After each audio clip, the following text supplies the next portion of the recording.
Hey guys, what's up, how's it going? Welcome back for another video. In today's video, I'm going to be sharing with you guys 15 stocks inside my portfolio that pay me about $3,500 annually per year. And since this is a Canadian-based channel, of course, my portfolio mostly focuses on Canadian stocks. We have a pretty even split between US as well as Canadian stocks, but of course, we're going to be focusing on Canadian stocks predominantly inside today's video. And before we go any further in the video, I think it's important just to talk about, as investors, there's lots of different ways to invest your money. I'm a big promoter of, there's no one size solution for everybody. It's up to you guys to figure out what is right for your own unique solution or an individual life. So make sure you guys do your due diligence, make sure you guys do your research and figure out what's right for you. I think it's always important to mention that before you guys watch different videos online. And lastly, really quick, if you guys do enjoy the video, please be sure to smash the like button and subscribe to the channel if you guys want to see more videos like this one. So the first thing we're going to cover really quickly is going to be the monthly dividend income. I'll show you guys how much my dividend income has grown since we first started investing, and then I'll show you guys how much I'm currently making from my dividend-based, Canadian-based portfolio. So you can see here that we did start investing in the first month of January of 2020, and it made a total of 44 cents, which obviously isn't very much money. And over time, my portfolio has changed, my investments have changed, but we can see here that just by being consistent and, during the first year or two, I put a lot of money into this portfolio. I was saving up every penny I could. You guys can just see how this income has just been growing on a monthly basis. We've taken this income, we reinvested, and it's been consistently growing. Up in April of 2022, I started including my income in my fiance's income, basically combining our dividend stocks together. And here's how our income has basically grown for a total of $4,414 total dividends. And if we do a bird's eye view of the portfolio, we can see here that we have $110,000 in total. This is the total amount of all my portfolios combined together. We have a total portfolio yield of about 3.09%, yield on cost 3.15%, and our annual income is about $3,410. So as our portfolio has grown, we've almost hit our total dividends and our annual income. We're slowly getting there, but we're just keep working on it, keep reinvesting the income, and keep growing it over time.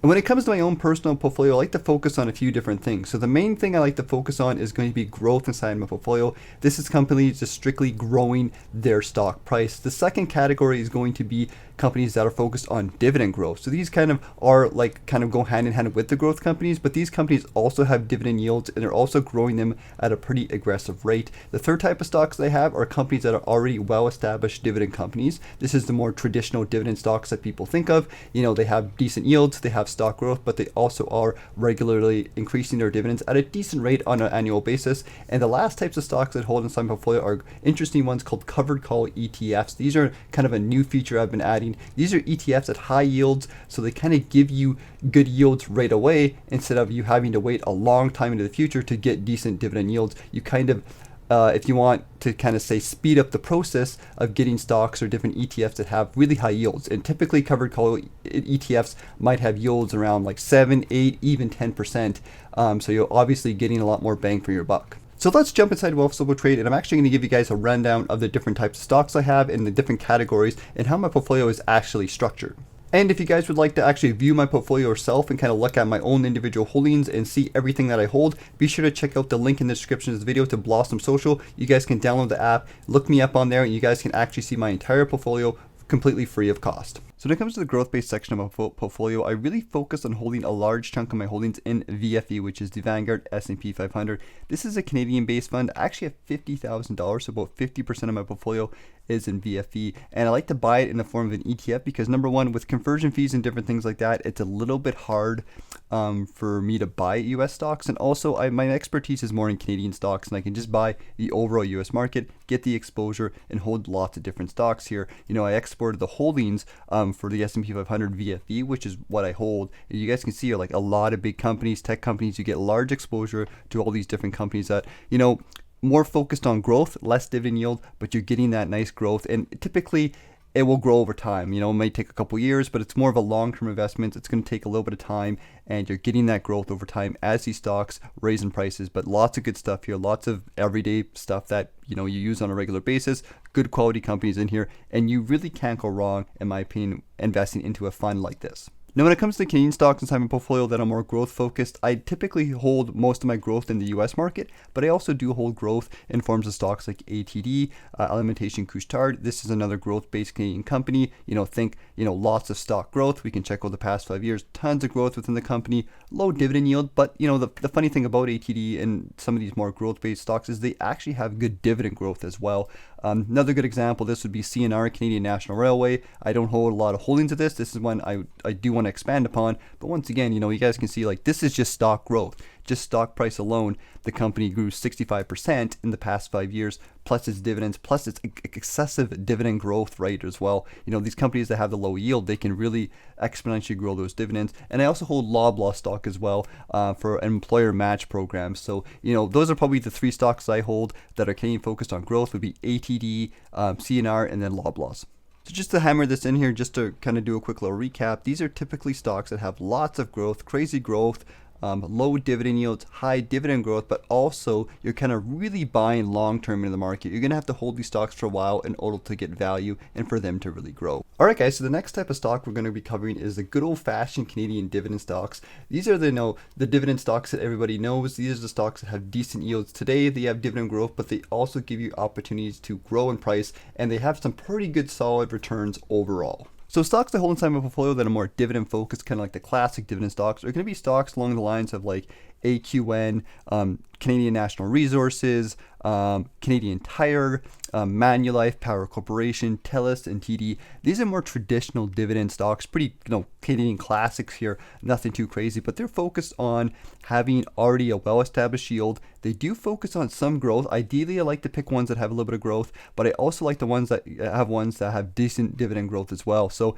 if we take a peek at like a stock like TD is my favorite bank stock, but it's a good example of this. So we have a stock that over the past 5 years has seen 26% in stock growth. So there is some growth there. Now keep in mind 2020, is really pushing these down, so that we lost a lot of growth there. But it wouldn't be uncommon to see like maybe a 7-8% stock growth from TD on an annual basis, or something similar to that.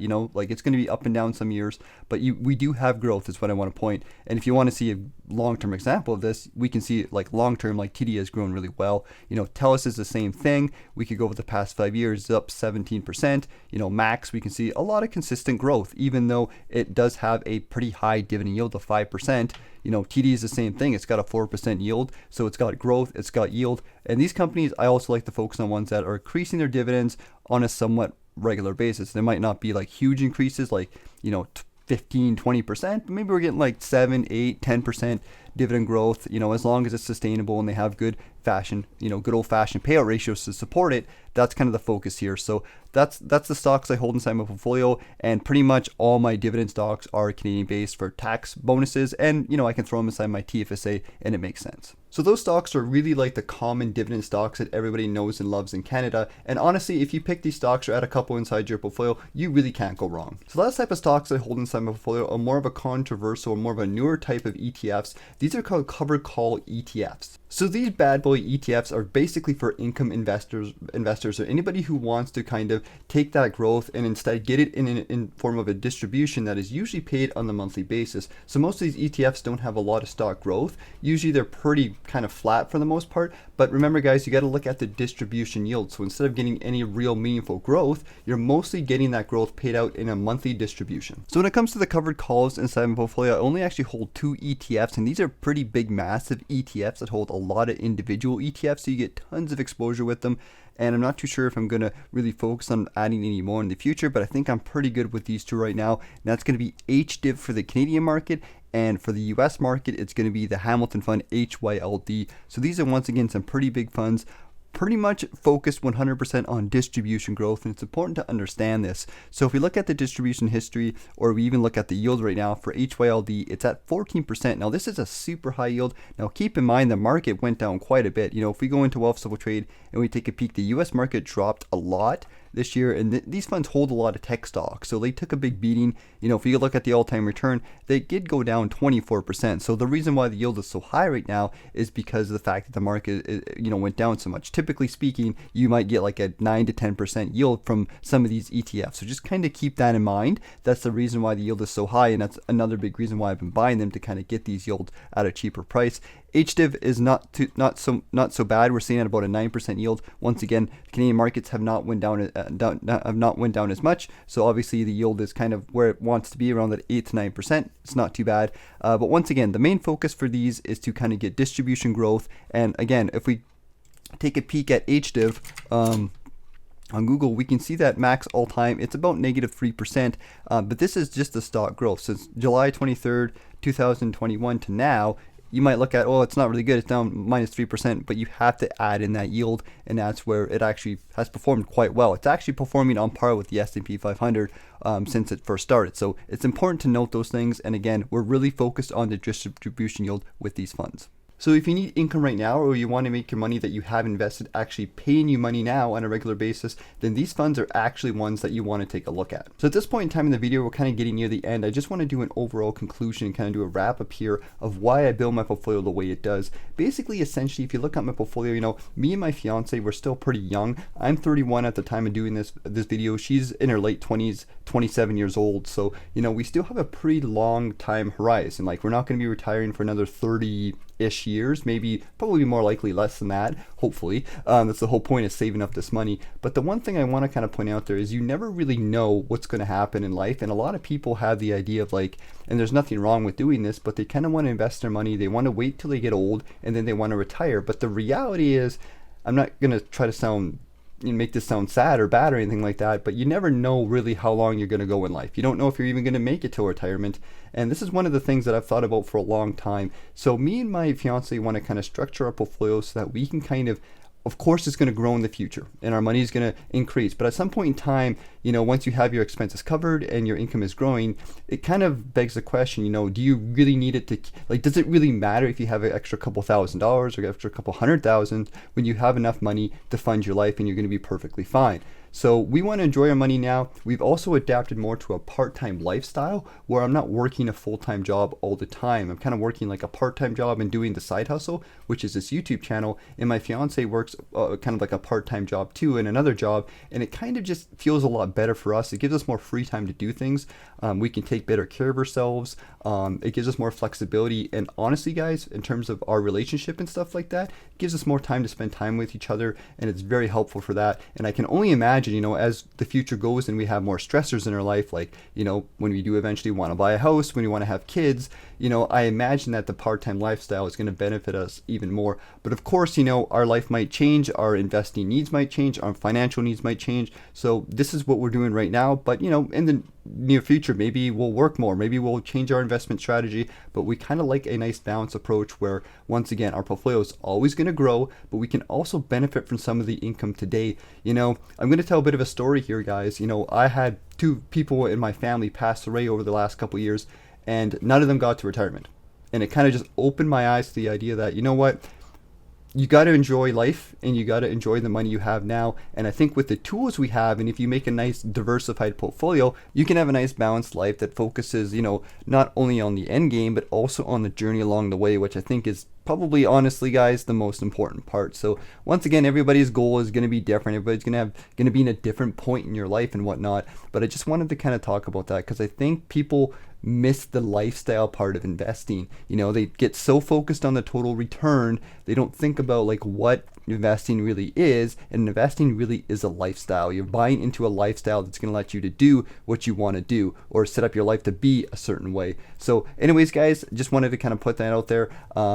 Probably about time I should probably wrap up this video. So if you guys enjoyed the video, please let me know what you guys think in the comments. If you guys have any questions or anything you want to add, be sure to leave them there. And if you guys do like the video and you did enjoy it, be sure to give it a thumbs up and subscribe to the channel.